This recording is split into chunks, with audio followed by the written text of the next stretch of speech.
You were very sorry at the time.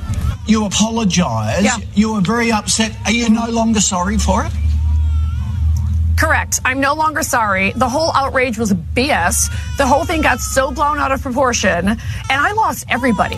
But do you not agree that that picture holding up a severed head, I know it's a mask covered in tomato sauce, but do you not accept that was a little bit over the line?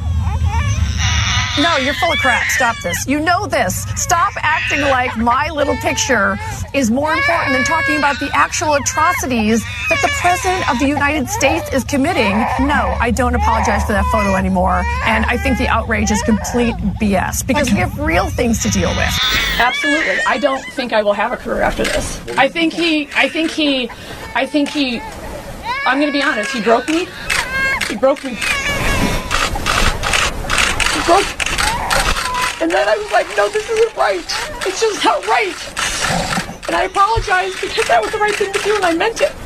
And then I saw the tide turning and I saw what they were doing and I went, oh, okay, they're trying to spin this and making it about Darren. And obviously that was never my intent. I would never want to hurt anyone, much less a child. But I started to see what was really happening. And then it was a mob mentality pile-on.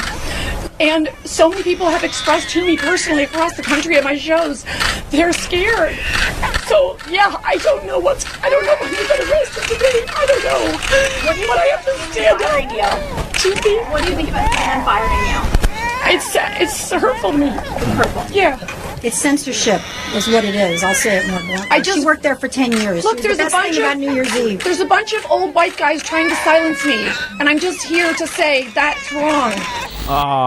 Isn't that sad? You know, I was one of the few people that said, don't fire Kathy Griffin. And she has a right to be as obnoxious and rude. Now, it does cross a line, and I don't even think it's really that blurry if you're doing things and saying things that could be a potential threat to the president of the United States. I mean, you do have Johnny Depp talking about, when's the last time an actor assassinated the president of the United States, or Robert De Niro saying he wants to punch him in the face, and the many other incidences of threats and violence. Anyway, here to discuss all of this from every aspect of it, we have Katie Hopkins, the gobby one from the Daily Mail UK, and Geraldo Rivera, Fox News host, legal analyst, and colleague and antagonizer of Sean Hannity in all of real life. And even a friend. I mean, if he'll admit it publicly, which I know he will because he's my brother. Geraldo, I'm very sensitive to the idea. I mean, her whining and crying and taking back what she said and my little picture, and if this can happen to me, it can happen to anybody. I'm not, which is the real Kathy Griffin here? First of all, you are my brother from another mother. Yeah. Second of all, as the father of 5, I wanted to pick up that screaming baby. I wanted to shout out, someone pick up that baby. It was hysterical, those tears.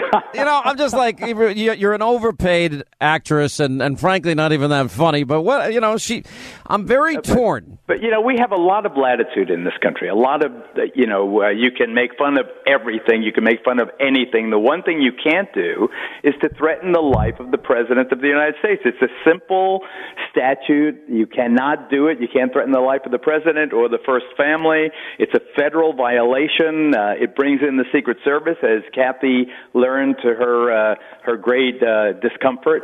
They came, they interrogated her. It's a very serious matter. Some things are just, maybe you laugh at it. Maybe it was a joke that some people found amusing. But I don't see anything funny about it. Well, what about Madonna? And you know Madonna well, but with her phony British accent, Katie Hopkins, and she says, I dream an awful lot about blowing up the White House. Now, I can only imagine if I ever said that, Geraldo, who's one of my best friends, would call for my firing. If Obama was in office. Yes, well, of course, and you should be fired for something like that, my darling. I was there. Thanks, my darling. Said those words at the women's marches in Washington, and to be honest, the crowd went crazy. They love that stuff, and so I think with Kathy Griffin, with Madonna, I think these individuals, these lunatics, these idiots, have the right to say whatever they think. I don't really think she should even be fired or lose her job for it, but I do think that we have to accept the consequences of the stuff we say, and we can't moan about it when we don't like the consequences. consequences. So if I tweet something and I'm fired from something, that's my problem. I still got to say it, but I have to accept I may well lose my job. Or in Kathy's case, she lost some friends over it and her kind of her gigs around the country for her so-called comedy. But what I don't like about Kathy Griffin and Madonna, for that matter, is the idea that they suddenly blame the fact that they're women. They suddenly blame that there's misogynists out there. That it's suddenly because they're female. No, it's not because you're female. It's because you're an idiot. And above that, you also have ginger hair, and that's inexcusable. Oh, my God. How harsh. Oh, ouch. By the way, we are not responsible for what guests say on the Sean Hannity Show.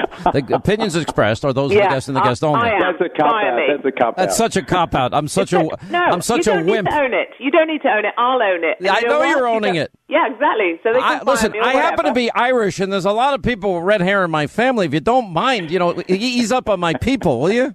Do not my people me. You don't have people and you don't have friends. So don't claim that stuff. Just because you paid this guy to come on and pretend to like you. He's not your friend. I'm not your friend. And no one likes you. Even your producer, Linda, she completely hates you. And she's just doing this for penance. Wow. So get over yourself. Wow. Get over myself. I love you, You're Katie. off on holiday, I have right? no idea what color my hair is.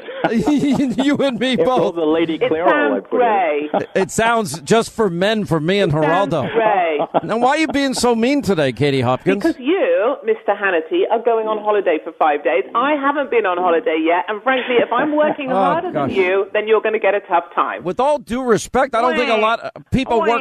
Yeah, exactly. Get your baby noise playing. Go on. Yeah, listen to Sean Hannity moan about his life. It's so hard being me. Wow. No, I have nothing to complain about, Katie Hopkins. No, you do not. Oh, I have a holiday coming up, one of the rare holidays I have in my life. But let me go to... we've been talking a lot about these Antifa people. Why did it take so long to get a single Democrat to say what I've been saying, and that is there are violent groups of people? And even Nancy Pelosi validating that they existed in Charlottesville. When the president said it, everybody went insane. But they did exist. That's just a fact. We've shown the video 100 times. You've seen it. But the video was the difference. The video in Berkeley over the last week is what I think put it over the top. It was incontrovertible. It was indisputable. It was there. You saw it was the Antifa people perpetrating all the violence, and they made President Trump's case, the Charlottesville case, for him.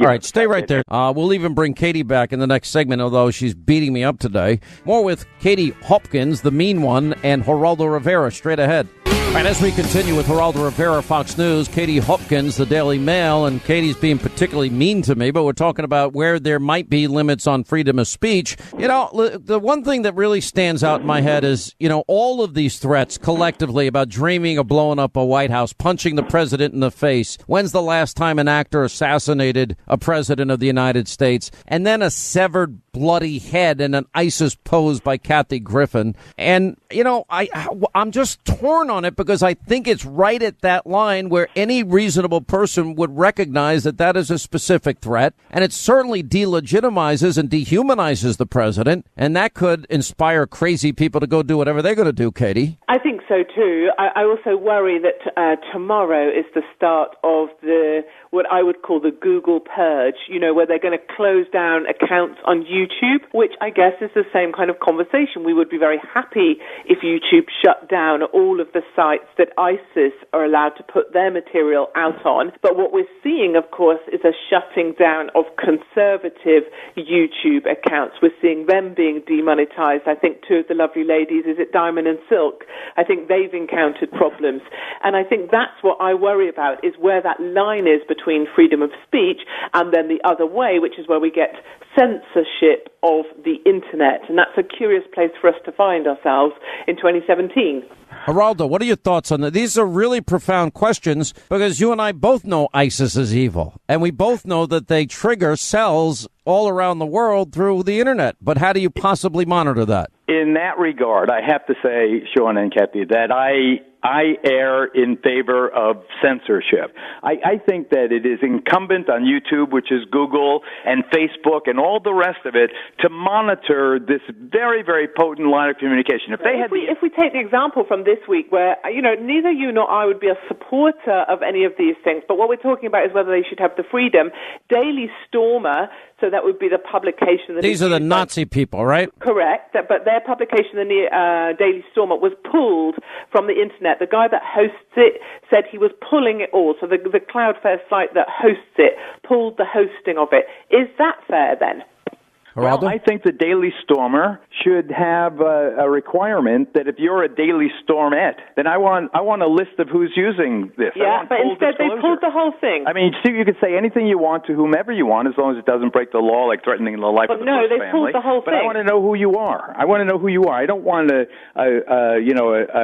fourth column, but can I ask you a question? in my backyard. Let me ask you a question. Well, you said it's fine that we have censorship. You're pro-censorship for ISIS. None of us are disagreeing with you, but then they've now censored the Daily Stormer. I'm not a subscriber, nor are you, I'm sure, but should they censor the Daily Stormer? Where do you stop with your censorship? Just the good guys, and who defines subscribers to the Daily Stormer. I want a list of the subscribers to the Daily Stormer. Yeah, but your censorship just extended to them as well. Porno, that's and by the way, what do we do, Geraldo, when the leftists are in power and they want a list of everybody I talk to, including you and Katie?